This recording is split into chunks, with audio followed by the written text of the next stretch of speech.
Hello and welcome. You're watching Business Plus. I'm Shweta Kothari. The Modi government will complete 9 years in power on 30th of May, which is tomorrow. Past several years have been eventful. The 9 years have witnessed several landmark events, from demonetization of high-value currency notes to introduction of goods and services tax, and to top it all, a pandemic. On the policy front, the call for Make in India or Make India Self-Reliant, that is Atmanirbhar Bharat, to Stand Up India, Startup India have been highlights of the last few years.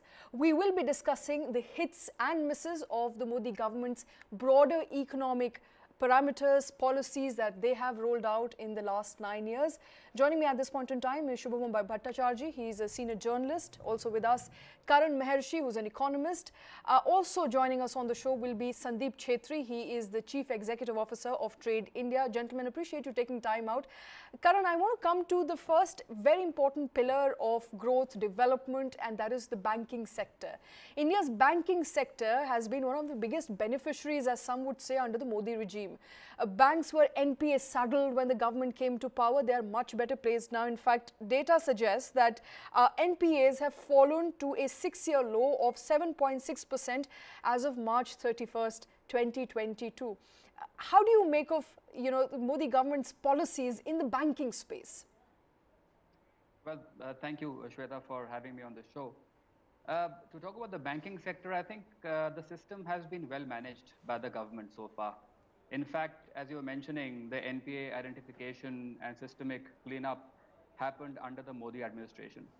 Another landmark, of course, has been the Banking Regulation Bill amendment that has brought the cooperative banks under the purview of the RBI. But let me talk about the origin or genesis of these policies. So first, I think the biggest achievement of the Modi administration is its strategic intent and long-term strategy pertaining to both economics and geopolitics. And I think this is very important to understand, Shweta, when we talk about sectors such as banking and manufacturing. India has always been a reluctant power, in my opinion, and has kept its military and economic strategies separate. This has been perhaps the biggest drawback of previous regimes and probably held back India for decades. By uniting India's militaristic and economic strategies, Modi has very astutely brought India at the forefront of global political discourse. So much so that New Delhi recently became the epicenter of geopolitics, as US and Russian foreign ministers met for the first time in India since the Ukraine war began. India is also considered to be perhaps the only country in the world that has the ability to mediate in the ongoing Ukrainian crisis, given its heft in both Moscow and Washington. Through global alliances such as Quad, Modi has also made Indians aware of their country's militaristic might and brought Indians in terms with the reality of their country's actual power.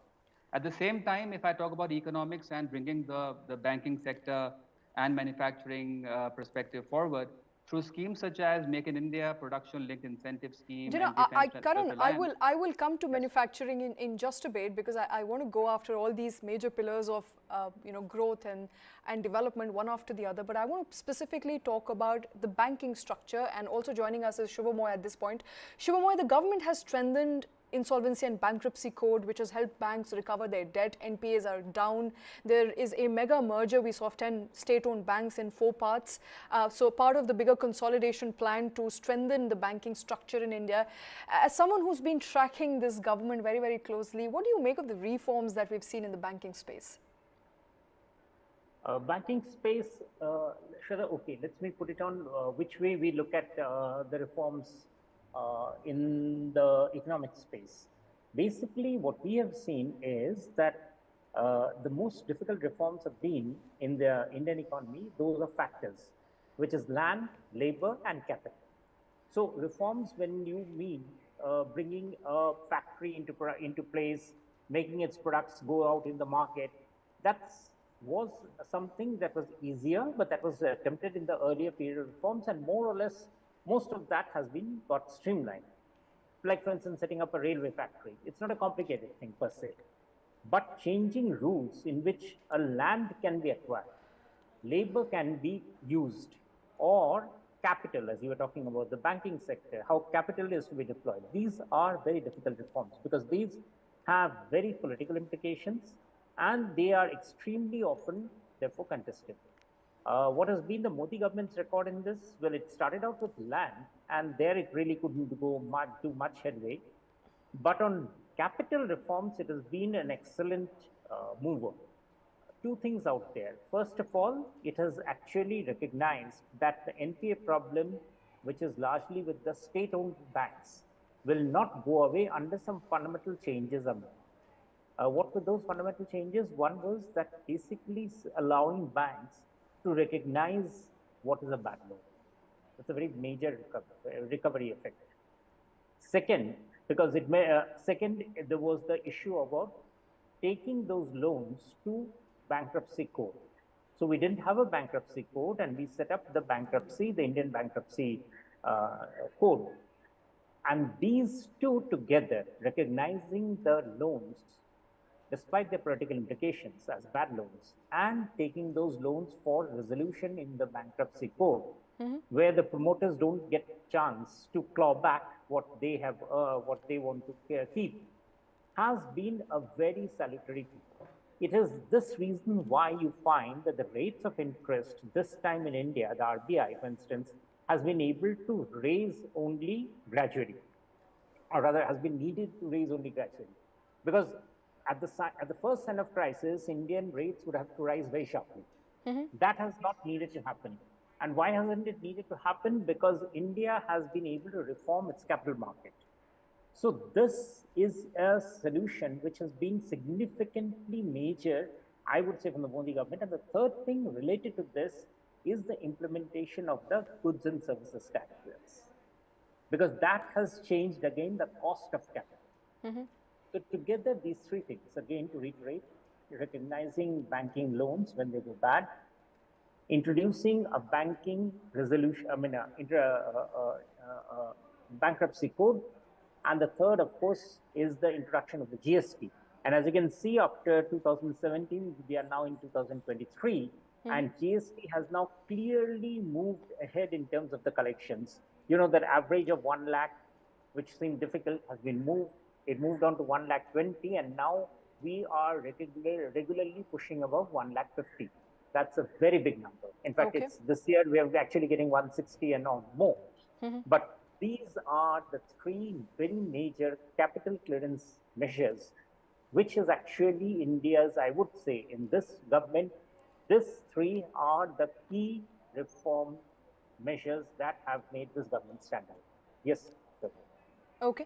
I want to move to GST at this point in time, and Rajeev Goyal is also joining us. Rajeev, you know, Subhomoy touched on GST and how GST has been a significant reform in the tax regime. We subsumed as many as 17 large taxes and 13 cesses with GST. It was a historic midnight rollout of GST.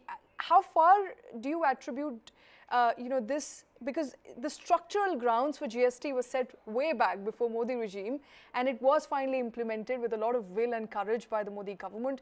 But how has the success been of GST so far? You know, it's still saddled with a lot of fragmentations and fractions within the GST Council, a lot of things where there's no consensus. But overall, if you were to rate GST, its implementation and where we are at this point, how much would you rate it? So basically what I will say is that we all know that GST is a complex regime, okay, and a lot of earlier governments were also trying to do it, but it required a resolve to implement it first. Definitely it was bound that there will be some glitches and there will be some fine tunings required over the years, over the quarters. But as a whole, if we see, this has brought real transparency in the whole system, and we are getting benefits across. You can see the GST collections, they are increasing quarter on quarter. So it actually helping the overall scenario.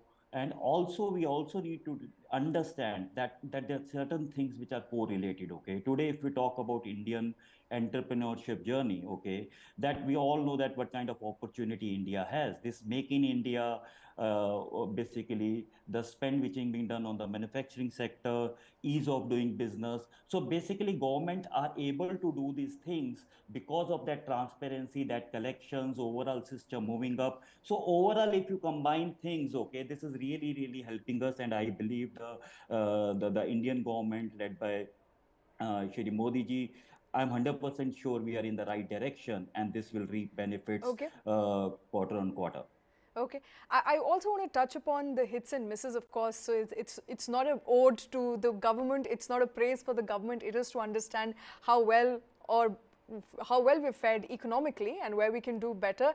I think, Karan, you know, another important story that is emerging out of this conversation is that of digital India. And perhaps if you can give credit to Modi government for one of his biggest achievements, perhaps would be how he leveraged technology right from elections to, you know, transfer of benefit to how UPI is used now on a daily basis, where 90% of the digital transactions are happening through UPI. There is a big digital India story unfolding.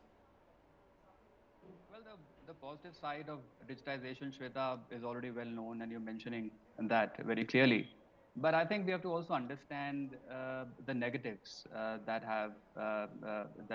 are very much apparent in the garb of digitization. So I think the ill thought out demonetization exercise of 2016, as well as the 2023 tendering of rupees 2,000 notes, can be considered the biggest follies of the current regime. And both these exercises were conducted under the garb of nudging the economy towards digitization. So this has not only made the public wary of high denomination notes, but in my opinion, also created a sense of insecurity among households. So I think this is the only problem that I see of digitization and the way it has been implemented. Okay. Subhomoy, you know, UPI specifically, I think, is a great story of success. UPI is expected to reach $1 trillion in transaction by financial year 26. A lot of, you know, good news there coming in as far as adoption of UPI is concerned now, with India Stack coming in, which is, again, a very good API story on how government is trying to leverage economic potential through identity, data, payments, using India Stack, a set of open APIs. How do you see India's digital story unfolding, and where do you think are the misses at this point in time, areas where we can do better perhaps? The interesting thing that you mentioned UPI, obviously that's one of the very significant things with the government. And let me tell you, bring you a context. So of late, rather for the past couple of years, the India government, quite rightly, has been trying to push the API experiment to several countries of the South. I know this because I've been seeing the discussions, and this has been happening, and I've talked to all the stakeholders. Very interesting. Very interestingly, almost all these countries, and I don't want to get into names, but all these countries, big and small, have been extremely impressed with UPI, the Aadhaar stack, as you said, which is the starting point, and then going on to identity, which is the next level, and then banking transaction, which is the third level. In all these countries have liked it. But at the end of the day, none of these countries want to implement it. Why? Because a fundamental fact of UPI is it cuts down corruption. It is a huge corruption remover in the system. The DBT basis on which the direct benefit transfer, on which millions of people are getting their money, the Aadhaar base makes the entire process of governance so transparent that it is actually sort of revolutionizing the way governance is run in lots of countries. You know, many of these countries, in fact, all of them have depended on multilateral institutions like the World Bank and the IMF to help them develop into, you know, better levels of governance. Okay. But even those institutions had no idea, or rather had never thought of introducing this sort of a reform, which actually changes the entire governance system. It's like cleaning out the entire pipeline, sucking out all the corruption. Right. And this is such a huge change that it's been very difficult for many of these countries to accept that this actually can be installed. So they've looked at it, and the more they've looked at it, the more they've got scared. And I've been involved in these discussions. They've been scared that this actually can uproot the entire model of what we call corruption and other things from the global south. Right. So this is the measure of the jump that the India experiment in UPI has done. It is something only and not just UPI. Come to think of it, we've also been discussing ONDC in great detail, Subhomoy, the success of ONDC and its ability to scare off big aggregators. And I think I can get in Rajeev at this point in time. ONDC, another interesting platform. Some are calling it e-commerce of UPI-like e-commerce websites. So something that could be as revolutionary as UPI has been, a part of India's Stack program, and perhaps going to change the way services are delivered to people without private entities, reaping huge benefits. Government there trying to introduce a platform that is free, that can be leveraged by small players, independent shopkeepers, and all services, as a matter of fact, from booking a cab to ordering grocery, to having food, to ordering food, all of that will be made possible through ONDC. Yeah. So basically, you need to understand how the things are moving, okay? Say 7-8 years back, we were talking about there's a revolution in the B2B industry when all the e-com players came, okay? But now we are going one step ahead. You need to understand India being such a large economy, large populated country, to reach out to the masses, you need some government initiative to come into picture. Okay, now e-commerce is not about buying things. E-commerce, as you rightly said, is all about ordering food or anything or whatever. With this ONDC basically platform, you can actually attach everybody, okay, whether it's a small grocery shop or whether it's a small saloon or whatever. So basically you can open your shop on a platform, and it really become easy to reach out to your consumers, and definitely your consumers can latch on to the e-com, I will say, theory or the e-com revolution which is coming around. I'm 100% sure that these steps are needed if we want to really move faster. Digitization will come, we all know that. But the point is, if you want to really move faster, then this has to, because for example, Shopify become really in the Western world become really a revolution. So this is kind of another Shopify which can bring every single small or big entrepreneur, or we can say a business owner, come online and reach out to the masses. Okay, and before we move on to our next pillars of development and growth, essentially infrastructure, FDI, manufacturing, let's quickly listen into a bite that's come in this afternoon where Finance Minister Nirmala Sitharaman was talking about 9 years of the Modi government and economic achievements made in this government so far. Say 10 years ago, we were all struggling, saying, how are we going to live with a government which is giving us a news of a corruption every morning? New one every morning. You open up the paper in the morning, you see new corruption charges coming out. Then you open up the papers that year or even before that, saying one party in the coalition is pulling the government in one direction, another party is pulling in another direction. So you gave up. Almost every Indian thought there is no redemptions. There is no redemption at all for India. There is no way in which we can have a good government. This is how it's going to be. So people were disillusioned.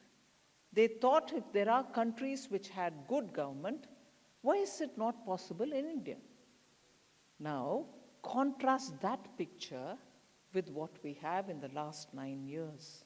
So other than the data which is being put before you, 6 kilometers of road earlier, now we're doing 24 kilometers, whatever data, every data which is being put there is absolutely factual.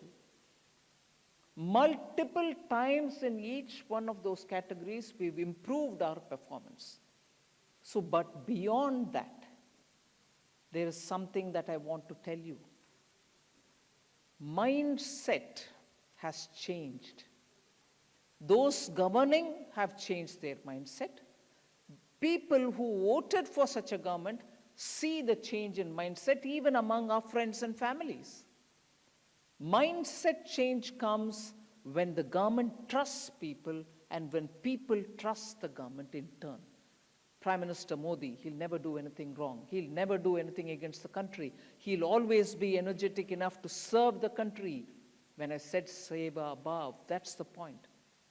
So if you compare it with the earlier government, you'll know we had no hope. We thought corruption is the only thing in this country will be known for. People left doing business in this country saying, I can't anymore give money to run my business.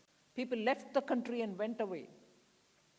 But today, there is a mindset change in India that it is possible to have a government which will be responsive, which will relate to the people, which will do things for people's good. And that's what is Prime Minister Modi's leadership. And that is why even today, compared to very many global leaders, he's more popular in this country than their leaders in their respective countries. All right, that's Finance Minister Nirmala Sitharaman on 9 years of Modi government promising that they have only done good, will only do better in years to come. And interesting promises made, also comparisons made with the last government, primarily focused around news of corruption. This government so far does not have big corruption charges to its name, has done well on various parameters, some of which we've discussed already. I want to discuss another interesting and important parameter, and that is infrastructure. Modi government in the last 9 years has widely focused on roads, railways, airport and infrastructure project. They've increased in number and sizes. The sentiment is also reflected, in fact, in growing capital expenditure on them over the year, the money that is earmarked in the budget annually. There is a success story around highway construction. There are also several big ticket projects like bullet train that haven't really picked up. On the railways front, the grand plan to introduce 400 semi-high-speed Vande Bharat trains is also interesting to watch out for. Subhomoy, an interesting story unfolding there on infrastructure space. Yeah, sure. I mean, again, to connect with what we were saying earlier, that essentially when you do reforms in the capital sphere, you get that extra money, which then allows you to make these investments. So therefore, these are linked. And that is why you find that, I mean, almost as soon as the capital reforms started showing results, the India's capital expenditure budget started soaring. So if you look at 2018-19, 19-20, and even through the COVID years, and now, of course, in the last 2 years and this year, it has really moved on considerably. This was also necessary because, as we were saying, when you need to recognize NPA in banks, that means what? You're essentially saying that a lot of projects were not worked out properly. They had financial irregularities, or in any case, they were financially difficult to run. So that meant lots of projects went aground. And that is the story of what happened in early part of this decade, when the investment in engine in India started sputtering. So you had a long period when the investments were not taking off. Capital expenditure was not happening. So they were all connected, but you had to make that reform. Because if it didn't, then you were going to end up making costly expenditure, which wouldn't necessarily give you return. So it's actually a very long process, and I would give the government here credit for having sort of, having had the ability to last the course. It's a very difficult thing because you can end up antagonizing so many constituencies when you are doing that sort of stuff. Right.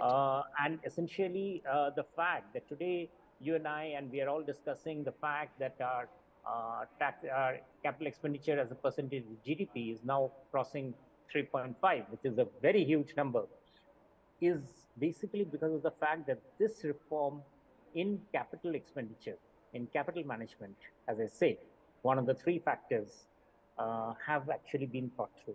Right. So it is a sequence, it's a chain, and that chain is therefore looking good, which is why now you have that the banks today are now able to move on to raise their credit profile without getting scared that I have an overhang already. So do I raise the credit or do I take the risk? They have actually they're in a very sweet spot. And that's saying a lot in this world when the entire banking sector is under stress. Yeah. Okay. Let's bring in Karan at this point in time. Karan, you also briefly touched on infrastructure growth, manufacturing, FDI, but on infra particularly, and just today we saw Prime Minister flagging off another Vande Bharat train connecting one region to another. This is, of course, in case of Northeast, the first such Vande Bharat Express that was unveiled in Northeast. But there are grand plans, of course, to connect every remote location in India. There is a growing aviation sector space that we continue to closely track. How would you rate India's growth story? How would you rate India's infrastructure development and this government's particularly infrastructure focus of the last 9 years? Well, Shweta, firstly, I would like to touch upon the fact that I believe that NPA was an ill-timed exercise. And a lot of bad debt was remnant of the GFC, given the fact that India at that time was in a capital expansion mode, capital creation, in other words. And a lot of corporates had raised cheap money abroad. Eventually, they could not raise that money. But they are already committed capacity expansion. And then when they were not able to repay their debt, the NPA situation or NPA exercise was conducted. So I think a lot of capital expenditure was slowed down, especially from the private sector, because the NPA exercise was initiated at the time. But coming back to the infrastructure story, I believe it's very, very important for India to achieve its goals. To bring back what I was mentioning earlier, by uniting India's militaristic and economic strategies, the first ever strategy that has ever been initiated in this country's history, Modi administration has very astutely brought India at the forefront of global politics. Okay. So through schemes such as Make in India, Production-Linked Incentive Scheme, and Defense Self-Reliance, Modi administration has very clearly laid the foundation of the next course of India's industrial evolution, and has communicated very clearly India's intent to be a manufacturing powerhouse of the world. Public capex and focus on infrastructure is another highlight. And the fact that budgeted capital expenditure now exceeds 10 lakh crores annually is a feat in itself, in my opinion. This focus leads me to believe that India can very easily become the world's third largest economy by 2025, a $5 trillion economy by 2026, and a $10 trillion economy by the year 2031-32. But the current momentum and the focus on infrastructure must continue unabated. Also, despite Karan, I'll come back to you because I also want to talk about Make in India. I want to talk about FDI, but Subhomoy is running out of time, so I have to ask Subhomoy at this point in time. Subhomoy, what are the biggest misses of this government so far? Where do you think, which are the areas in which Modi government can do better? I can state a few to begin with.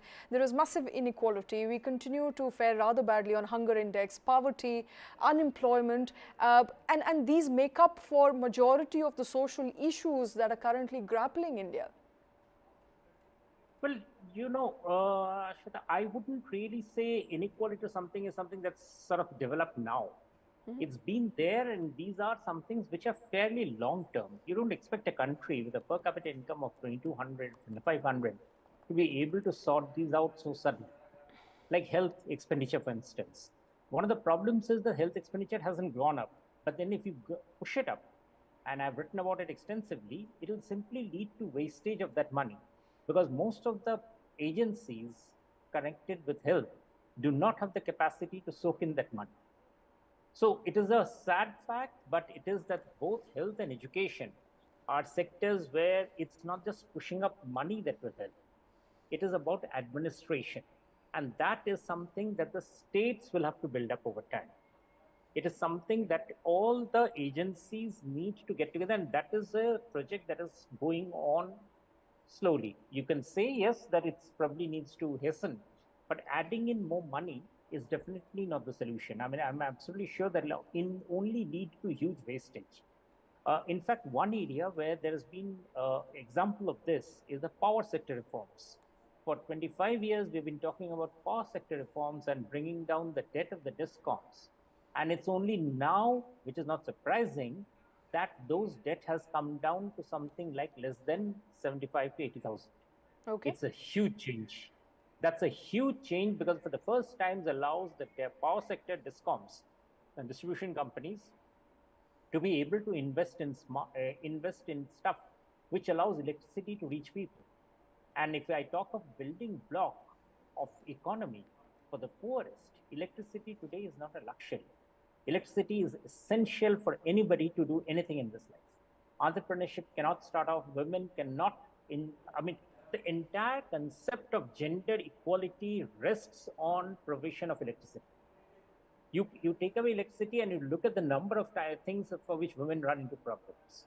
So it is so important, but it took us 25 years to get here. So you can see that these are sectors where both the center and the states have to work together, eschew populism. Saying that I'll give you free electricity when I don't have the money to ensure that that electricity comes through, or blame each other for why electricity prices are high, doesn't really help us. So yes, there are problems there. I would say specifically lying at the door of the Modi government, which I would say is still not being done, and it needs to be done, and probably this time they'll not be able to do.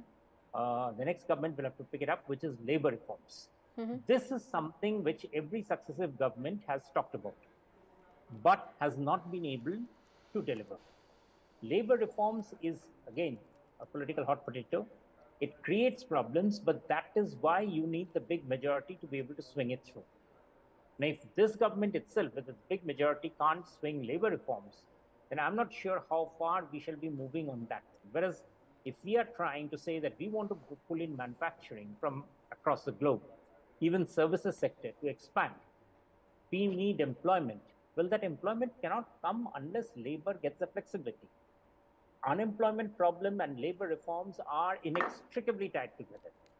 And that is something that is often missed. And this is something which a powerful central government should be able to look at. So I would say that is where action is really still far behind what is needed. Okay, that's interesting. Subhomoy, thanks very much for joining us with your inputs. But we will, of course, keep discussing some of the major pillars of growth and progress, and also areas that need more focus and attention. Subhomoy said labor reforms haven't picked up the way the country needed, but I want to quickly first talk about Make in India program, because we're focusing on that pillar in particular here. Make in India program was boosted recently with the announcement of PLI schemes, the performance linked incentive schemes, in more than a dozen manufacturing sectors, especially in electronics and semiconductor chips. Now, from ease of doing business to focus on minimum compliance, liberalization of FDI policy for various sectors of the economy, our government seems to have taken a lot of initiatives and efforts to create a favorable Make in India atmosphere, as well as to create itself as an investment destination, to create India as an investment destination. Rajeev, Make in India, a big thrust for PLI scheme. How far has PLI been successful, and what would you expect its next sort of outshoot to be? So I think Make in India is really making inroads, and definitely I can see the impact of that. We need to understand whenever we want solutions to any problem, there are short-term play and there's a long-term play. Okay, what I have seen with the Modi administration, especially, is that they are playing a long-term play, and when you try to play a long-term play, the benefits are little prolonged, okay, and resistance comes in, okay. But we need to understand, to to solve the employment problem and other issues in a country like India, the initiatives like Make in India, which is Make in India destination for definitely for Indian entrepreneurs, which can really help them, and even solve the employment problem to some extent. And secondly, on the other hand, making India a global destination for manufacturing, that will also help to the bigger players. Okay, so both combined, put together, I think the PLI scheme and all those things are really, really helping us in the right direction. We are Okay. moving in the right direction, and we will see a lot of success in that in the coming times. Okay, but Karan, I want to bring you in here. FDI inflows. If you look at the trajectory that FDI have seen in India, they increased from $45 billion in 2014-15 to $84 billion in 21-22. However, registered a fall and is currently clocking in about $70 billion in 22-23. So while India continues to attract more investment and more money is flowing into the country, this is still lower than what was expected. Well, I think that's a factor of the rising interest rates across the world. And if you look at what the Fed is doing in the US or the ECB, which is Japan, where Bank of Japan is also now increasing interest rates. So I think the FDI story is largely driven by the interest rates that are now rising in most centers of capital. Uh, Also, we have to understand, Shweta, that when we talk about FDI and the PLI scheme, we have to also assess the story of supply chain evolution. Now, the analogy here is that initially the low-cost manufacturing, which India is after at this point in time, was occurring in Japan. Then Japan moved up the value chain. It was taken over by South Korea. Then South Korea moved up the value chain. It was taken over by Taiwan and ASEAN countries. And when they moved up the value chain, China took over. Now, the thing is that India is actually banking on the fact is that China will move up the value chain and India will take over the low cost manufacturing. But in my opinion, India does not have to focus on low cost manufacturing because India is too large an economy to focus on such low cost manufacturing. India should be focusing on high value add, capital intensive, high technology goods and services. And for that to happen, the PLI scheme is too shoddily developed and it is not really giving the right impetus to high value manufacturing. If you compare incentive to incentive with what is being offered by most ASEAN countries such as Vietnam, Philippines, Indonesia, then our PLI scheme is not that attractive if you look at from the perspective of incentive to incentive. So Okay. I think India as a much larger economy and the fact that India's heft is so much in the global economic positioning, India should not only focus on providing incentives, but rather, as I was mentioning, on strategic alliances, which includes militaristic alliances with nations such as the US and the European Union. Okay. And so what is the offshoot of PLI that you're looking at? In terms of? I mean, in terms of, you said India's PLI schemes are not enough when compared to many other developing countries and developing economies. What is the offshoot of PLI you're looking? How do you see it developing, progressing, and getting better in order to attract more sort of more industries, manufacturing, high-end value projects as opposed to small manufacturing? So I wrote an article a couple of months ago, Shweta, and in that article I was saying that India must align itself with the US, and it must also recognize the Chinese aggression against Taiwan, which is of course the primary semiconductor manufacturer in the world. So by providing a militaristic assistance to the Taiwanese value chain pertaining to the supply chain of semiconductors, India will very much align itself with the larger semiconductor supply chain across the world. So India cannot be a small player in this scenario. India must implement a more strategic focus on being viewed as a much larger and much more important manufacturer, and only then the PLI scheme can be a success. All right. we can go on because the discussion is endless, and I wanted to also briefly touch upon policies in the social sector, specifically with respect to India's grand vaccine prowess, the research and development, manufacturing and implementation, the Vaccine Maitri initiative that India supplied vaccines to as many as 100 countries under and provided drugs to more than 150 countries during COVID pandemic. And the sort of progress we have seen in the limited 2 to 3 years in vaccine development and showcasing India as a hub for vaccine makers. And Rajeev, I want you to come in here at this point and perhaps, I suppose, and this is my personal opinion, but I suppose this is one big win for India as far as putting India on a global map is concerned. The Modi government has successfully done that, especially with the grand vaccine plans. Yeah, so Shweta, you are right. Basically, one is about implementation and second is about the image. Okay, both are two different things. This pandemic, okay, which was definitely a big problem for everybody. But in this time, the kind of swiftness which Modi government has shown and put us on the roadmap. For example, talking to you forget vaccines. You talk about PPE kits. Okay, we were struggling to have PPE kits in India, and today we are one of the largest manufacturers of PPE kits.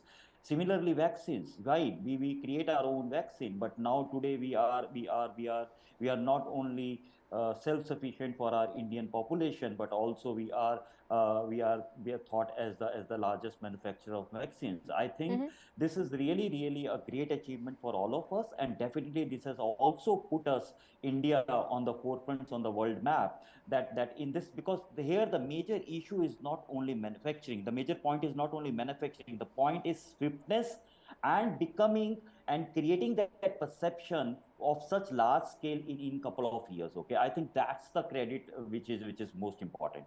Right. Right, and gentlemen, before I let you go, Karan, to you first. Subhomoy has said that one area that remains not untouched, but perhaps where we can do better is labor reforms. What to your mind is the next, or should be the next focus area for this government? It has one more year to go, so not a very long time there. But on various parameters that it has not done really well, and I want to talk specifically about income inequality, economic inequality. An Oxfam report which has found that this only deepened after COVID pandemic. As far as hunger is concerned, India ranks 107 out of 121 countries on the global hunger index. So those are two parameters, and to top it all, the unemployment figure, which goes up, goes down, but in the month of March it was at 7.8% as India's labor markets deteriorated. What, according to you, should be key focus areas for the government? What exactly are people hoping the government will do better in the remainder 1 year?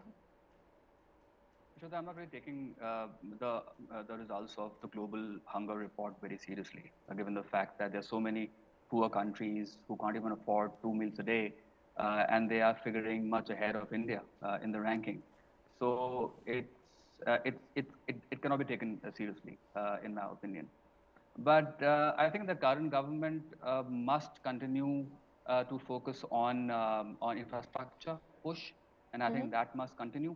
As far as inequality is concerned, yes, we have high inequalities, but I think all countries have inequality, apart from maybe the Scandinavian states, which are very rich as far as the GDPs are concerned and have very low population.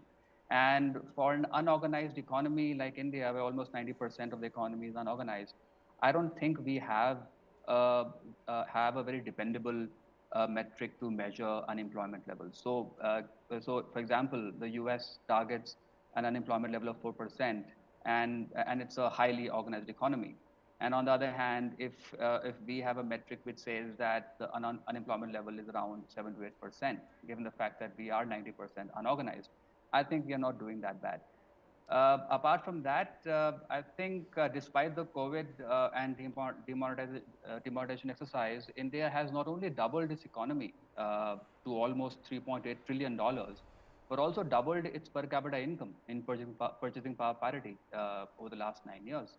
And surprisingly, Shweta, macroeconomic stability has been maintained by the government. So core inflation, which I believe is the primary gauge for measuring systemic stability, has averaged just 5.2% in the last in these 9 years. if you compare this with the previous 2 years, just the 2012 and 2013 years under the UPA2 regime, core inflation averaged an astonishing 8.23%. So I think as far as macro management is concerned, I think they're doing a pretty good job. But they must focus on infrastructure, and the public capex must continue unabated. Okay. But Infrastructure. apart from that, Shweta, I think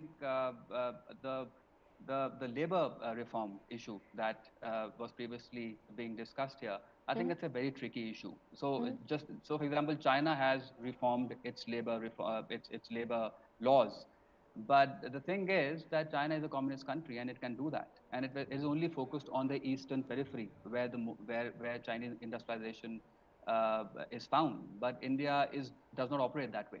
Okay. So I don't think it's easy for India to reform its labor laws at the same rate at which the Chinese have done. All right. So labor law reforms there, and of course a big push for capex, infrastructure. Those are the calls coming in from Subhomoy as well as Karan. Rajeev, your take? I think I agree with Karan. For example, definitely there are a lot of things to be addressed. Okay, but the Modi government should, I think, continue the push on the infrastructure and the capital expenditure, because economic growth is directly linked to that. And definitely, yes, labor laws is a tricky issue. We need to think over that, but inequality, it's this not that this inequality has come in the last 5 or 6 years. Okay, India is a big country, big populated country. No, Mr. of Goyal, history. Okay. it's not whether inequality came in the last 5 years. It's about what government did to make it better. You know, we're not competing on who did worse. We are competing on doing better.